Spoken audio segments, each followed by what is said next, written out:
So we will go briefly through the Four Noble Truths, which is one of the first teaching that Shakyamuni Buddha gave after his enlightenment. The Four Noble Truths are the suffering, the origin or the cause of suffering, the cessation of suffering, and the path that leads to the cessation of suffering. This is one of the foundation teaching because it describes the situation we are in, the situation all sentient beings are in, the cause of their existence, and it expresses as well two very important points. One is that suffering as a cause, and that there is a way out. There is a way to leave this suffering behind. So the first noble truth of suffering expresses that we are in a conditioned wheel of rebirths. We come back again and again on the basis of the karmic imprints we are accumulating constantly, that we have accumulated, and which are giving as a result this life, and all what we do accumulate during this life is creating the causes for the next life. We have sometimes the impression of happiness, but because that happiness also has causes, has roots, it is extremely impermanent. At some moment we are happy, the next moment we are not happy.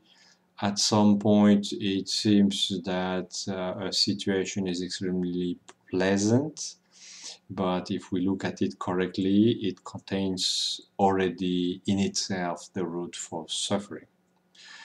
The noble truth of suffering is speaking about three main types of suffering. The first is the suffering of suffering.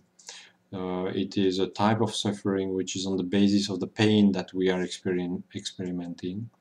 It's a kind of second layer placed on the top of the suffering, a mental aspect of the pain, which makes us to consider any kind of pain sometimes as unbearable, very disturbing, very annoying, and basis to create further negative mental factors.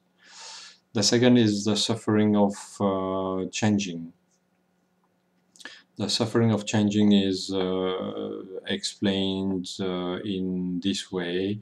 For example, we are walking and walking and walking. Of course, we do experience a type of pain due to walking. Then we decide to sit. At the moment we sit, we experience a kind of happiness or a kind of pleasure because we stopped to walk and we experience sitting. But if we would sit and sit and sit again, the suffering would be there again. We cannot say that the first state of happiness when we sat was free from suffering, because if it was really free from suffering, the suffering would not appear later on. So we can see that there is always one type of suffering. By changing the conditions does not necessarily remove that suffering. And the third type of suffering is what we call the omnipresent suffering, omnipenetrating type of suffering. It is a type of suffering that we do experience because we are limited. And this type of suffering, we will continue to experience it till we reach enlightenment, complete enlightenment. Then at that time, this suffering will be over. So that's for the suffering noble truth. The noble truth of the origin of suffering is digging into where does it come from. We are experiencing suffering. We know that it has causes. What are the causes of suffering? The causes of suffering are actually all the negative thoughts we are generating. generate negative speech, negative actions are causing roots which will bring suffering later on. Everything that disturbs our mind can be a cause for suffering. All the disturbed mental factors, which are anger, jealousy, and so on, are creating the cause for suffering. All comes down actually to attachment, and attachment comes down to ignorance. And when we talk about ignorance here, we are not talking just about not knowing something, like we don't know a text, or we don't know a puja, we don't know a commentary. It is not this. The root suffering is actually not understanding the true nature of reality. We are living in duality. There is always me and something outside. Wherever I place myself, there is something outside. And because there is something outside, maybe I want more, or I want different, or I don't want to have what I am encountering in my daily life. And because of this duality, I create karma. When we talk about the law of causality, which is the root for the origination of suffering, we are talking about the movement of our mind towards an external phenomena, which I believe to be existing from its own side. So the fundamental ignorance is actually believing in a truly inherently existing external reality. On that basis comes all the root from suffering. The good news is, if there is a cause to the suffering, there is a cessation to the suffering.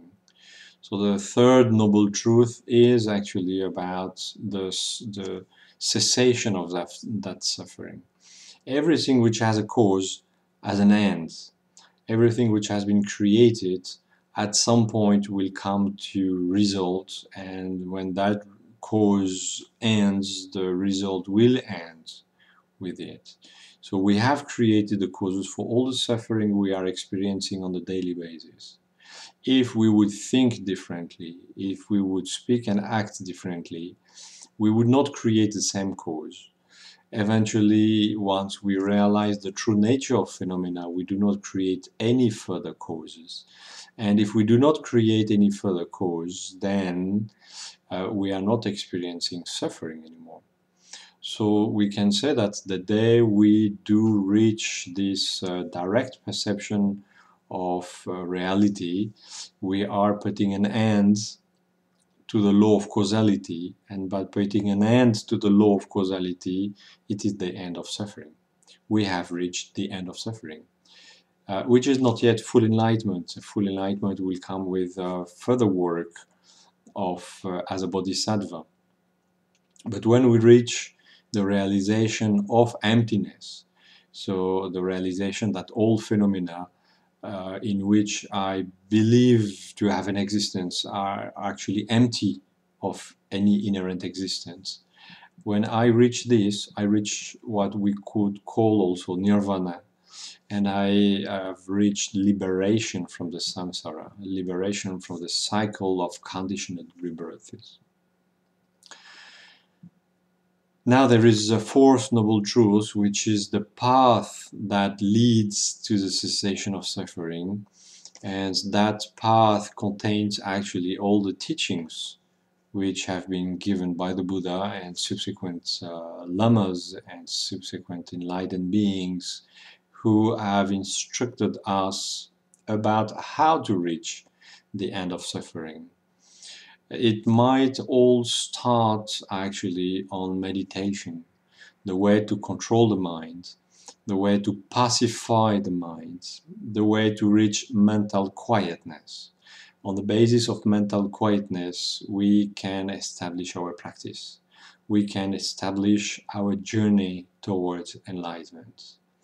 And further than meditation, We have, of course, the various practices dedicated towards the Buddha, specific Buddha, with a specific mantra, with a specific ritual, helping us to transform our mind. We are on the Mahayana path, and on the Mahayana Vajrayana path, which is a path of transformation. Not just the path of taming the mental factors, but how we can transform all the different aspects of our mind towards enlightenment. So the four noble truths leading to the cessation of suffering will contain and will explain all these different practices and all the different techniques which enable us to walk progressively towards enlightenment. The Four Noble Truths is a teaching that can take days to sum it in 10 minutes. Is a real challenge in many ways. I hope I have laid the basis on which you will go further in the reading and in the discovering of what are the Four Noble Truths. Thank you.